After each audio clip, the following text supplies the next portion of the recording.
Salut, moi c'est Olivier et je t'invite au guidon de ma CB125R pour aller faire un petit tour dans le Gâtinais. Alors pourquoi on est dans le Gâtinais? Le matin même où j'ai tourné ces images, j'ai passé le code moto.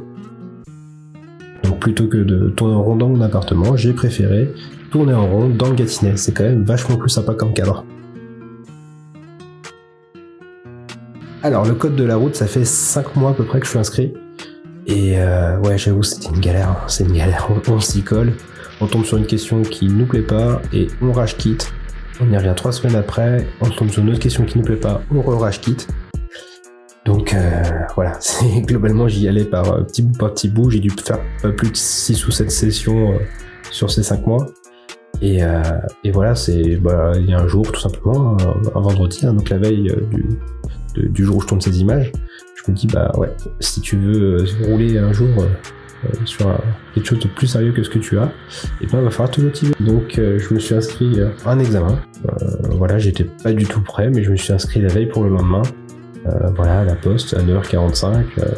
Donc le rendez-vous était pris, il fallait juste que je me prépare. Donc j'ai passé une nuit entière à bûcher. J'ai fait plus d'une quinzaine de sessions, je notais toutes les questions, je m'étais planté. Je révisais, je renotais, je faisais des lignes, je refaisais des sessions. Je me suis présenté le lendemain comme une fleur, voilà, je viens passer mon code moto. Et maintenant on attend le résultat. Là on arrive sur l'un des 2 spots les plus connus du Gâtinais pour les pilotes, que ce soit motard ou automobiliste. Voilà, donc c'est une série de tournants qui est plutôt agréable à faire quand on veut s'amuser.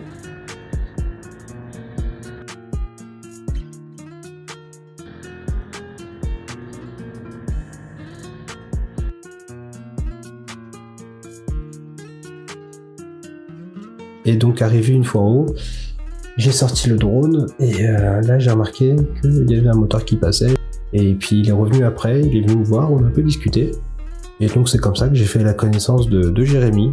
Je lui ai expliqué la situation, que j'étais en train d'attendre impatiemment le résultat de mon code. On s'est dit bah allez c'est parti, on va faire un bout de trajet ensemble.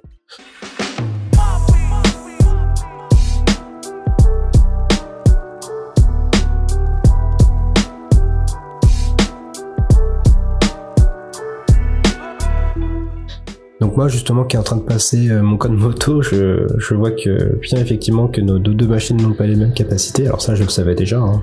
J'ai pas attendu ce moment-là pour le savoir, mais voilà, forcément ça me motive encore davantage à vite récupérer ce fameux permis. Donc l'objectif c'est de monter en gamme, hein, parce que la 125 c'est assez limite. Elle m'a procuré beaucoup de plaisir, hein. Je rechigne pas la machine, mais vraiment j'ai hâte de passer sur plus gros.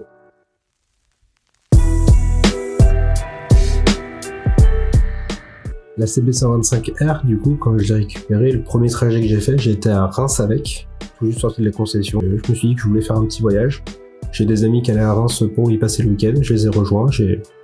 D'ailleurs, je suis passé par la montagne de Reims, je savais pas que ça existait, mais ce coin-là, et ouais, j'ai vu un peu les reliefs, les vignes, etc. J'ai trouvé ça vraiment magnifique. Et ouais, c'était une expérience vraiment sympa. J'ai renouvelé les petits trajets dans le Gâtinais, dans le Vexin, en Normandie, dans l'Oise. Mais à chaque fois, je faisais ça globalement sur une journée, quoi. Donc un peu plus tard, je me suis dit, bah tiens, si un road trip, ça pouvait durer 2 jours, donc le temps d'un week-end. C'est comme ça que je suis allé dans le Morvan, j'ai fait mon roadbook et je me suis vraiment éclaté. J'ai fait plein de rencontres, plein de découvertes, plein de photos qui vont bientôt arriver sur mon compte Instagram. Un peu plus tard encore, je me suis dit tiens, je vais retourner dans la montagne de Reims, parce que riche de ma première expérience avec la CB125R, je me suis dit tiens, je vais aller découvrir, voir ce que ça donne 2 jours. Et là je me suis dit tiens, et si je faisais du bivouac? Voilà, j'ai vu que ça se faisait beaucoup dans le monde de la moto, donc j'ai pris mon hamac que j'avais chez moi, un hamac en toile, en tissu. J'ai été acheter des cordes à Decathlon, je savais pas faire les nœuds à l'époque, donc c'était un peu une cata, mais bon, j'ai réussi quand même à monter le setup. Et j'ai passé ma première nuit dans la montagne de Reims, voilà, face aux vignes. J'ai quand même été m'équiper, hein, j'ai acheté un vrai hamac chez Decathlon, le tarp pour aller au-dessus.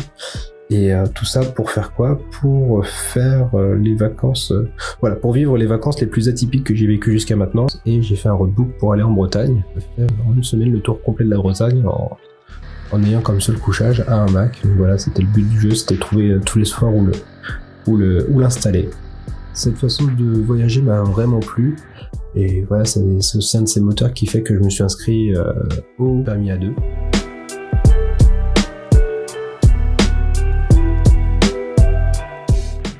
En arrivant en bas de l'escargot, que j'ai remarqué que j'avais reçu un mail de la part de la Poste avec le résultat, mais pas de réseau. Donc à ce moment-là, j'étais toujours avec Jérémy, une autre personne nous avait rejoint, un certain Laurent, qui était lui en Africa Twin. Alors du coup, on était à 3 à attendre que j'ai un brin de réseau pour récupérer le PDF. On a repris les motos et on est remonté en haut de l'escargot pour essayer d'avoir un peu de réseau. Et c'est là où j'ai pu consulter le résultat.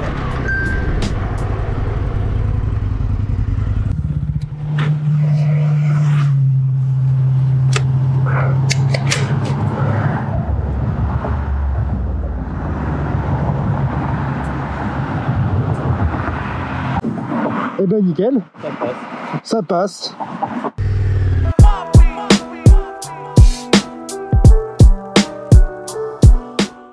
Et voilà, c'est dans la poche pour le code.